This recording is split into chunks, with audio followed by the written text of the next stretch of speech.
നീ എൻ്റെ ഹൃദയത്തെ ശോധന ചെയ്തു. രാത്രി എന്നെ സന്ദർശിച്ചു. നീ എന്നെ പരീക്ഷിച്ചു. ദുരുദ്ദേശമൊന്നും കണ്ടെത്തുന്നില്ല.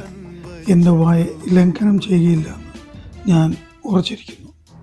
ദൈവം മനുഷ്യരുടെ വാക്കുകളും പ്രവൃത്തികളും മാത്രമല്ല, ഹൃദയത്തിലെ ചിന്തകൾ വരെ അറിയുകയും ശോധന ചെയ്യുകയും ചെയ്യും.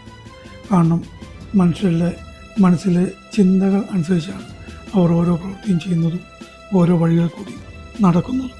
അതുകൊണ്ട് ചിന്തകളെ നമ്മൾ ശോധന ചെയ്ത് അശുദ്ധ ചിന്തകളെ ഉപേക്ഷിച്ചില്ല എങ്കിൽ അവ നമ്മളെ അശുദ്ധമായ വഴികളിൽ കൂടി നടത്തി ദൈവത്തിൽ നിന്നും, ദൈവം നമുക്കായി വച്ചിരിക്കുന്ന സകല നന്മകളിൽ നിന്നും, ദൈവിക സ്വർഗത്തിൽ നിന്നും വരെ അകറ്റി എന്നും നമ്മളോട് പോരടിച്ച് നമ്മളെ നിത്യ നാശത്തിലെത്തി.